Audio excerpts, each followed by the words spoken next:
ሰላም ጤና ይስጥልኝ የተወደዳችሁ የሰለዳ ሚዲያ አድማጭ ተመልካቾቻችን እንዴት ቆያችሁ? ለዕለቱ መራርጠን ወደ እናንተ ለማድረስ ያዘጋጀናቸው አዳዲስ ትኩስና ወቅታዊ መረጃዎችን ይዘን ቀርበናል። መረጃዎቻችን እየተከታተላችሁ እስከ ፕሮግራማችን ፍጻሜ ከኛ ጋር እንድትቆዩ ከወዲሁ በታላቅ አክብሮት ጋብዛለሁኝ።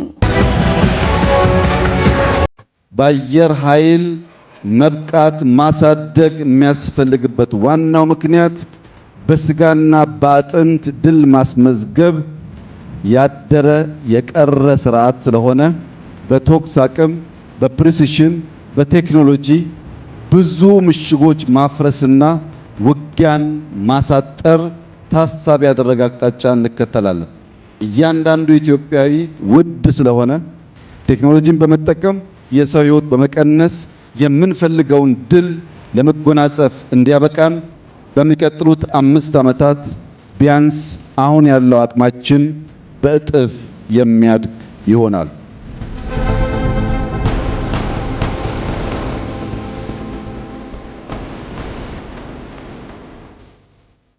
በጸለምት ተከዘ ጫፍ ላይ በሚገኘው የህወሓት አርሚ 11 ላይ የድሮን ጥቃት መፈጸሙ ተሰማ። ህወሓት በትናንትናው ዕለት በሀገር መከላከያ ሰራዊት ላይ በከፈተው ጥቃት ምክንያት መንግስት በህወሓት ኃይሎችና ጦር መሳሪያዎቻቸው ላይ የድሮን ድብደባ ፈጽመዋል ተብሏል። እንደ ምንጮቹ ገለጻ የድሮን ድብደባው አርሚ 11 ላይ በሚባል የህወሓት ኃይል ሲሆን ከባድ ኪሳራ እንደደረሰበትም ተጠቁመዋል። ከዚህ በተጨማሪም ህወሓት ተከዜን ሳይሻገር እንዳባጉና አካባቢ ሜካናይዝድ መጥመዱም እየተገለጸ ይገኛል። በሌላ ዜናም ህወሓት ትናንትና በማይዳጉሻ በከፈተው ጥቃት ጓደኞቻቸው ሲሞቱ በማየታቸው 4 የህወሓት ታጣቂዎች በጭንቀት ከነሙሉ ትጥቃቸው ወደ ተከዜ ወንዝ ዘለው መሞታቸው መረጃዎች እየወጡም ይገኛሉ። የአርሚ 44 ማንጁር የተባለ ክፍለ ጦር ከአዲ ጉድረም ተነስቶ ወደ አፋር ድንበር የሚገኘው ሰንዓሊ አካባቢ እየተንቀሳቀሰ መሆኑ የተገለጸ ሲሆን በተጨማሪም የአርሚ 31 ሰላሊዓ ክፍለ ጦር ከአንድ ሻለቃ በስተቀር ሙሉ ክፍለ ጦሩ ወደ አፋር ድንበር አራጉራ አካባቢ መጠጋቱም ተሰምቷል። በሀገሩ ሉዓላዊነት የማይደራደር ሰራዊት ማፍራት ተጠናክሮ ይቀጥላል ሲሉ ፊልድ ማርሻል ብርሃኑ ጁላ ገለጹ። ወቅቱን የሚመጥን ሰራዊት የማፍራት ተልዕኮ ተጠናክሮ እንደሚቀጥል የኢፌዴሪ ጦር ኃይሎች ጠቅላይ ኤታማዦር ሹም ፊልድ ማርሻል ብርሃኑ ጁላ ተናግረዋል። ፊልድ ማርሻል ብርሃኑ ጁላ አየር ኃይል ላስመረቃቸው ውጭ መኮንኖች ማዕረግ የማልበስ ስነ ስርዓትም አከናውነዋል። በዚህ ወቅት ባደረጉት ንግግርም ኢትዮጵያ ቀደምት ሀገር በመሆኗና ካላት የጂኦፖለቲካ አቀማመጥ አንጻር ጠላት ተደጋጋሚ ትንኮሳ ቢያደርግባትም ጀግኖች አርበኞች የተከበረች ሀገርና አስረክበውናል ብለዋል።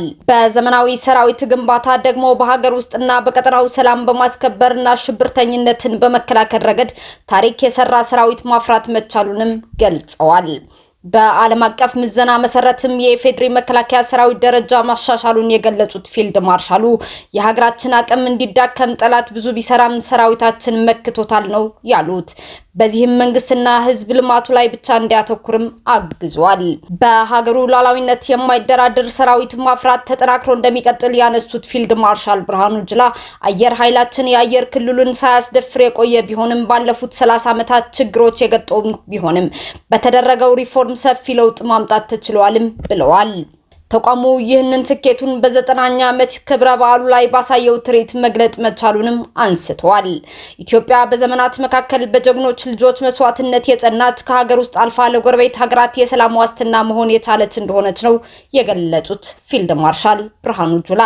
ከዚህም በላይ በአሁኑ ሰዓት በዓለማችን ጠንካራ ወታደራዊ ተቋም እየገነቡ ካሉ ሀገራት ተርታ አንዷ የሆነች እንደምትገኝም ፊልድ ማርሻል ብርሃኑ ጁላ ገልጸዋል። በተያያዘ ዜና የጦር ኃይሎች ጠቅላይ ኤታማዦር ሹም ክቡር ፊልድ ማርሻል ብርሃኑ ጁላ የአሜሪካ ምክትል ውጭ ጉዳይ ሚኒስተር ክሪስቶፈር ላንዳውና የአሜሪካ አፍሪካ እዝ አዛዥ ጄኔራል ዳግቪን አንደርሰን በኢትዮጵያ አየር ኃይል የተዘጋጀውን ዓለም አቀፍ የአቪዬሽን ኤክስፖ ጎብኝተዋል። በዚህ ኤክስፖ አየር ኃይልን ጨምሮ የመከላከያ ኢንጂነሪንግ ኢንዱስትሪ ግሩፕ፣ የመከላከያ ሰራዊት ፋውንዴሽን፣ የመከላከያ ዩኒቨርሲቲና ሌሎችም ዓለም አቀፍ ድርጅቶች ምርቶቻቸውን ለእይታ አቅርበዋል። በኤክስፖ የቀረቡት ወታደራዊ ቴክኖሎጂ ውጤቶች የኢትዮጵያን የረጅም ዘመን ስኬት የሚያሳዩ ስለመሆናቸውም ተጠቁመዋል። የአሜሪካ ምክትል ውጭ ጉዳይ ሚኒስቴር ክሪስቶፈር ላንዳው ከጉብኝቱ በኋላ ለተደረገላቸው ደማቅ አቀባበል ምስጋና አቅርበው ኢትዮጵያ በመገኘታቸውም ክብር እንደሚሰማቸውም ገልጸዋል። በኢትዮጵያና አሜሪካ መካከል ያለው ግንኙነት ተጠናክሮ እንደሚቀጥልም ተናግረዋል። የአሜሪካ አፍሪካ እዝ አዛዥ ጀነራል ዳግቪን አንደርሰን በበኩላቸው ለቀጠናው ሰላም በተለይም እንደ አልሸባብና አይኤስአይኤስ ያሉ ሽብርተኞችን ለመከላከልና ለመደምሰስ በጋራ እንሰራለን ብለዋል። በሊቢያ ስደተኞችን አሳግተው 2.1 ቢሊዮን ብር ሰብስበዋል የተባሉ 28 ሰዎች ክስ ተመሰረተባቸው። የፌዴራል አቃቢ ሕግ ስደተኞችን በህገወጥ መንገድ ከኢትዮጵያ ድንበር ካስወጡ በኋላ ሊቢያ ውስጥ ታግተው ገንዘብ እንዲጠየቅባቸውና እጅግ አሰቃቂ በሆነ መንገድ እንዲሰቃዩ አድርገዋል ባላቸው 28 ሰዎች ላይ ክስ መመስረቱን አስታውቋል። በተከሳሾቹ አማካኝነት ከተዘዋወሩት ስደተኞች ውስጥ የሁለት ህይወት እንዳለፈና 15 ሰዎች የደረሱበት እንዳልታወቀም ተገልጿል። ክስ ከተመሰረተባቸው ተጠርጣሪዎች ውስጥ በስምንቱ ብቻ የተሰበሰበው ገንዘብ 2.1 ቢሊዮን ብር እንደሆነ አቃቢ ሕግ አስታውቋል። የኢፌድሪ ፍትህ ሚኒስቴር ዛሬ ማክሰኞ ጥር 19 2018 ዓ.ም ያወጣው መረጃ እንደሚያመለክተው ይህ ክስ የተመሰረተው በሊቢያ መስመር በሰው ልጅ የሚነግዱ ዋና አዘዋዋሪዎች ላይ ትኩረት አድርጎ የተካሄደን ምርመራ መነሻ በማድረግ ነው። በዚህ ምርመራ ላይ ተሳትፈዋል ከተባሉ የፌዴራል ተቋማት መካከል የኢፌድሪ ፍትህ ሚኒስቴር፣ የፌዴራል ፖሊስ፣ የብሔራዊ መረጃና ደህንነት አገልግሎት እንዲሁም የኢፌድሪ ፋይናንስ መረጃ ደህንነት ይገኙበታል። አቃቢ ሕግ በፌዴራል ከፍተኛ ፍርድ ቤት የመሰረተው ክስ ግለሰቦቹ የተደራጀ የወንጀል ቡድን አደራጅተው እንዲሁም በስራቸው ሌሎች አነስተኛ ስራ የሚሰሩ ደላሎችን በመመልመል ስደተኞችን ሲያዘዋውሩ እንደቆዩ እንደሚያስረዳም ተገልጿል። የኢፌድሪ ፍትህ ሚኒስቴር ያወጣው መረጃ ተከሳሾቹ በባህር ዳርና ጎንደር አካባቢ ሰዎችን ወደ ሱዳን ድንበር የሚያጓጉዙ ተቀጣሪዎችን በማዘጋጀት ኢመደበኛ በሆነ መንገድ ከሀገር ሲያስወጡ ቆይቷል ይላል። ስደተኞችን በህገወጥ መንገድ ከኢትዮጵያ ድንበር ካስወጡ በኋላ ሊቢያ ወስደው በመጋዘኖች ሲያጉሩ እንደነበር መረጃው ያትታል። ስደተኞች የሚቆዩባቸው መጋዘኖች ተከሳሾችና ግብረ አበሮቻቸው የሚያስተዳድሯቸው እንደሆነ የሚጠቅሰው መረጃው በህይወት ለመቆየት ብቻ የሚበቃቸውን ምግብ እንዲያገኙ አድርገው እንደያዟቸውም ይገልጻል። የስደተኞቹ ቤተሰቦች ከፍተኛ ገንዘብ እንዲከፍሉ ሲጠየቁ እንደነበርና ገንዘቡ እስኪከፈል ድረስም ሰዎቹ በዕዳ መያዣነት ሲይዙ ቆይቷል በሚልም ተከሰዋል። በፍጥነት ገንዘብ ያልተከፈለላቸው ስደተኞችን እጅግ አሰቃቂ በሆነ ሁኔታ እየደበደቡና እያሰቃዩ በተንቀሳቃሽ ምስል በመቅረጽ ወደ ቤተሰቦቻቸው በመላክ ገንዘብ እንዲከፈል ጫና ሲያደርጉም ቆይቷል ሲልም ወንጅሏል። ክስ የተመሰረተባቸው ሰዎች በአጠቃላይ 1800 ሰዎች በህገወጥ መንገድ እንዳዘዋወሩ የገለጸው የኢፌድሪ ፍትህ ሚኒስቴር ከነዚህ ውስጥ የ85 ስደተኞች ማንነት እንደተለየም ተገልጿል። ማንነታቸው ከታወቁት ሰዎች መካከል ሁለቱ ህይወታቸው ማለፉና ሁለት ሰዎች ደግሞ በድብደባ ምክንያት ለበሽታ መዳረጋቸውም ተረጋግጧል ብሏል። የኢፌድሪ ፍትህ ሚኒስቴር 15 ሰዎች ደግሞ የደረሱበት ያልታወቀ እንደሆነ መረጋገጡም አስታውቋል። አቃቢ ሕግ የመሰረተው ክስ እንደሚያስረዳው ታጋቾችን ለማስፈታት የሚከፈለው ገንዘብ ሲሰበሰብ የነበረው 8 ተከሳሾችና ሌሎች ግብረ አበሮቻቸው የባንክ ሂሳብ በመጠቀም ነው። 8 ገንዘብ ሰብሳቢዎች አማካኝነት ብቻ ብር 2.16 ቢሊዮን ብር መሰብሰባቸው የአቃቢ ሕግ የክስ መዝገብ ያሳያል ሲልም ፍትህ ሚኒስቴር ገልጿል። የተሰበሰበው ገንዘብ በፍጥነት ሲጠቀሙበትና ለግብረ አበሮቻቸው ክፍያ ሲፈጽሙበት ነበር ያለው መረጃው ከዝውውር ውጭ የተረፈው ቀሪብ ገንዘብ በውጭ ሀገርና ሀገር ውስጥ ሀብት ተፈርቶበት እንደተገኘም ገልጿል። አቃቢ ሕግ በቁጥጥር ስር በዋሉ 28 ተጠርጣሪዎች ላይ 3 ክሶችን እንደመሰረተም ተገልጿል።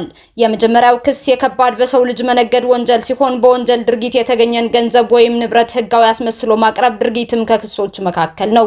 ሶስተኛው ክስ ህገወጥ ሐዋላ በመስራት ሀብት የማሸሽ ወንጀል እንደሆነም ተገልጿል። ተከሳሾቹ ያፈሯቸው ቤቶች፣ ተሽከርካሪዎችና ከ71 ሚሊዮን ብር በላይ የሆነ ገንዘብ ለማካካሻነት እንደታገደም የኢፌድሪ ፍትህ ሚኒስቴር አስታውቋል።